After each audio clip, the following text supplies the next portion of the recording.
What's going on, guys? It's your boy LQ, Mr. Real Deal Fantasy HQ. Fire content only. Here today to talk to you about 3 rookie sleepers that have potential to be valuable assets to your fantasy rosters. I love these landing spots for these guys, and I definitely think they have some huge upside. It's very low risk because they're going in the mid to late rounds. I mean, hell, one of these guys could be your very last pick. So I definitely feel as though they have the upside. You should be targeting them in your drafts. So happy redraft season. Let's get right into the episode.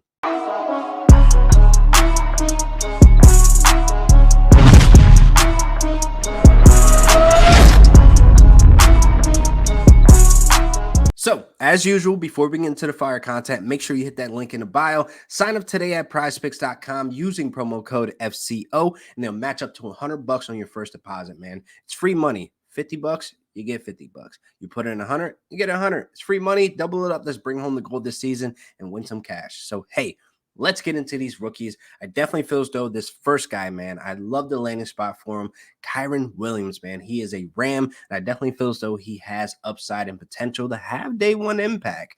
But let's get into it. So I definitely feel as though he's a Sean McVay guy. The guy is very smart at football. I mean, if you watch the Good Morning Football interview where he was given a more in-depth of who he is as a player, he definitely hit and checked all the boxes that Sean McVay had to be looking for. The man can play football. He's a playmaker. He has the passion and loves football. So I definitely took a lot away from that interview from the Good Morning Football. You should probably check it out. But hey, Kyron Williams is a playmaker. He has that home run ability. He has great balance. He's very shifty, great in open space. So I definitely feel as though this is a guy that Sean McVay had to be looking at and was happy to land. Now, he has a mindset that he's going to make that first guy eat dirt, quote and unquote. And I love that mindset. He has the vision. He's very shifty, like I said, and I definitely feel as though he could be a great asset to these Rams offense. And I definitely feel as though with Henderson and Akers still there, obviously we went and got I say we, but the Rams went and got a running back with their messy injury history, with Akers coming back from Achilles and not really looking like crazy explosive, but he had a terrible yards per carry during the playoffs as well, something that needed to be noted. So we just kind of got a taste of where he's at in recovery, but hopefully, fingers crossed, Cam Akers comes back 100% this offseason and he kills it this season. Now, Henderson as well has a little messy injury history as well because he tends to get the full workload and then he bounces right back to IR injury as well. So I definitely feel as though Kyron Williams comes in as fresh legs and be able to get into rotation and probably complete this 1-2 punch that McVay has tried over and over again to get happening. So he definitely comes in. The NFL comped him, player comped him as Deion Lewis, and I definitely see he's great in pass protection as well. That's something that he takes pride in. That's something that's a quality trait for a running back that keeps him on the field as well. So that upside there for have day one impact is there for Kyron Williams, and you should definitely target him in your later drafts because, hey, everybody's going to get Cam Akers in the earlier rounds, the mid rounds, and then they're going to handcuff, Darrell Henderson just based on Akers' injury history as well. So you can miss out on both those guys and get yourself a Kyron Williams later in the rounds. So let's talk about David Bell. I definitely love this landing spot for him. I definitely love the upside for him. He can be a serviceable wide receiver. Obviously, he's not the 1, he's not the 2, but hey, he is definitely competing for that 2 spot with Donovan Peoples-Jones. David Bell isn't one of those flashy wide receivers, that big body, wide receiver, or even a speedster, but he's definitely one of those guys you can rely on. He makes the big catches. And I definitely love all the highlight tapes that I saw him in the red zone as well. That back shoulder looks clean. That looks to be his go-to. So he has some touchdown upside as well if he can stay on the field as well. Definitely he's going to be competing for that number 3 spot. I definitely think he has the chance to take that number 2 spot. So they're obviously the Browns are looking for help at that wide receiver core, and I absolutely love this landing spot.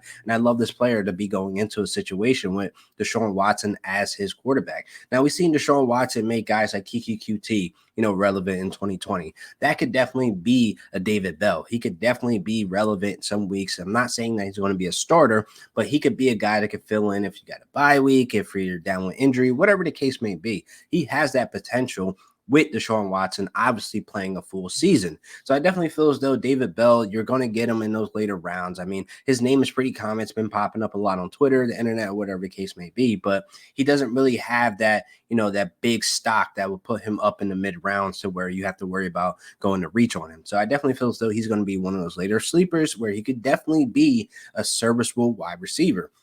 Now, again, I mean, let's talk about his college. I mean, freshman year 2019, he tied 10th nationally for 7.2 catches per game as a freshman, starting 9 of 12 games. Now, he finished with 86 catches, 131 yards, 1,035 yards, 65% catch rate, and a 25% target share with 7 touchdowns. That's very impressive for a guy like David Bell. Like I said, he's not a flashy speedster wide receiver. He's one of those guys that you could rely on clutch situations. So I definitely like the upside and possible development that he could have with a Deshaun Watson guy.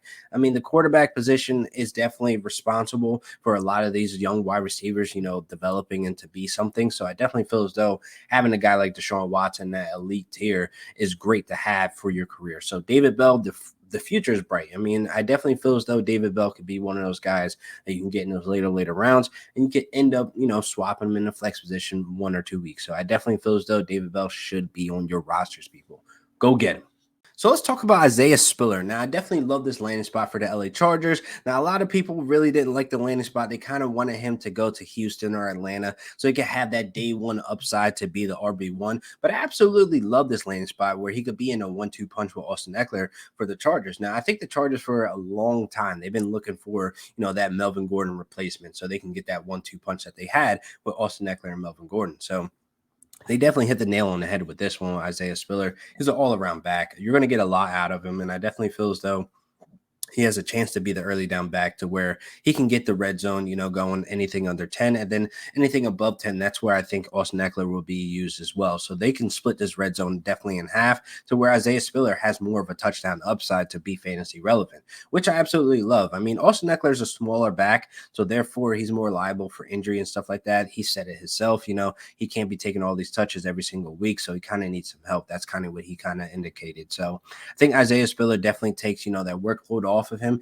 to where they can just split this backfield and be very serviceable. And the Chargers can do exactly what they did with Austin Eckler, where he was fantasy relevant as well when Melvin Gordon was taking on that early down back role. So I definitely feel as though a lot of people try to dismiss Isaiah Spiller after the draft, and this is why I think he's a sleeper for day one impact. He's definitely going in those mid to later rounds where you could definitely grab him up as your RB3 or RB4 as well. Definitely think the upside is there, and I love the Chargers offense, man, of what they're putting together. And hey, you got Justin Herbert there, man. That offense is going to be moving downfield, which means a lot of scoring opportunity as well. So this could be Isaiah Spiller's, backfield in the red zone. This could be, Austin Eckler backfield in the red zone. Either way, both of them have upside to be in a 1-2 punch where they very likely will see some touchdowns as well. And I wouldn't be surprised if we see Spiller catching some balls out of the backfield as well, because there's nothing, new for him as well. He's also caught balls out of the backfield. So I definitely feel as though you cannot miss out on some Isaiah Spiller this season, because like I said, the high power offenses, you do not want to miss out on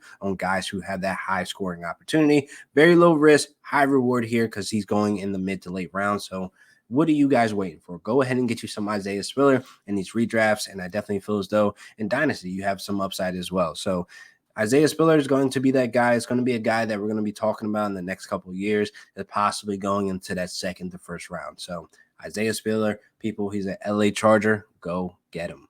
So this wraps up another great episode of Real Deal Fantasy HQ. 3 rookie sleepers you guys should be targeting in your redrafts. And hopefully you guys took some information from this video and you guys apply it to your fantasy rosters. Make sure you like and subscribe. Leave a comment below on what you guys think about this episode. And please, make sure you hit that link in the bio for prizepicks.com. Sign up today using promo code FCO and you'll be set up for success because they're matching up to $100, people. Free money. And I'll see you guys next week for another great episode of Real Deal Fantasy HQ with your boy LQ. Peace.